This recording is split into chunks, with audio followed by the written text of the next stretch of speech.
Арыбаңыздар, урматтуу угармандар. Назарыңыздарда өнөр жана мен аудио подкасты. Бул берүүдө искусство адамдары жана алардын басып өткөн өмүр таржымалы менен таанышасыздар. Микрофондо мен Айзат Канатбек кызы.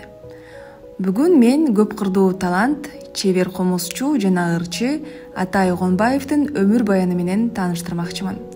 Билгениңиздердей, Атай Огонбаев бул көптөгөн белгилүү ырлардын жана күүлөрдүн автору.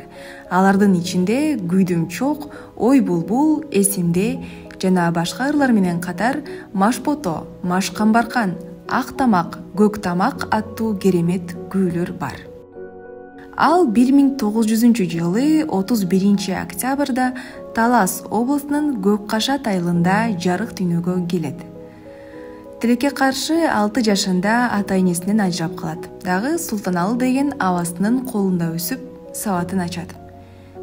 Жантакбай тайтасынын жана Айдыралы Бейшикуровдун берген сабактарынын артынан комуз чертүүнү үйрөнөт. 7 жашында комуз чертүүнү үйрөнө баштап, 13-14 жашка толгондо жалпы калайыктын алдында комузду кыябына келтирип черте баштаган.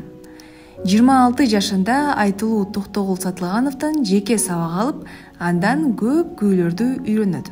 Анан айылда эле нота менен иши жок жүргөн киши кантип филармониянын солисти болуп калды деп суроо беришиңиздер мүмкүн. Анда кеп мындай. Күндөрдүн бир күнүндө 1935-жылы Кыргыз драм театрынын артисттери Таласта гастролдошуп жүргөн болот. Анан сөздөн сөз чыгып, Атай Огонбаев алардын алдында ойноп берет. Алар таң калып, талантына суктанышат дагы, көп өтпөй алардын сунушу менен Фрунзедеги театрда, кийин филармонияда солист болуп калат. 1939-жылы Огонбаев филармонияда 16 адамдан турган комузчулар ансамблин уюштуруп жетектейт. Ансамбль көптөгөн белгилүү өлкөлөрдө гастролдоп келет. Алардын ичинде Францияда, Канадада, Японияда, Сирияда, Финляндияда, АКШда, Монголияда, Туркияда жана башка өлкөлөрдө. 1939-жылы Кыргыз адабияты жана искусствосунун декадасы болот.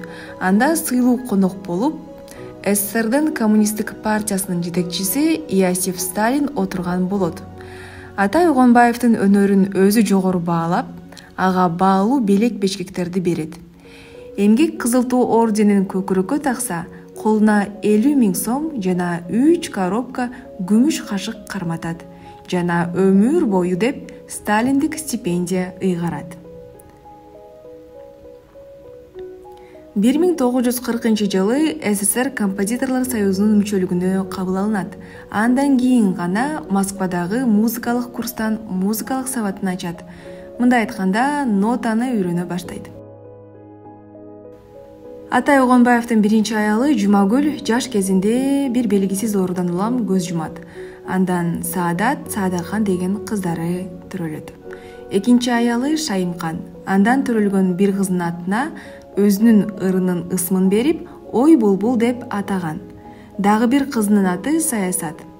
Ал эми үчүнчү зайыбы Орунбүбү. Өмүрүнүн акыркы жылдарында Атай Огонбаев катуу ооруп калат.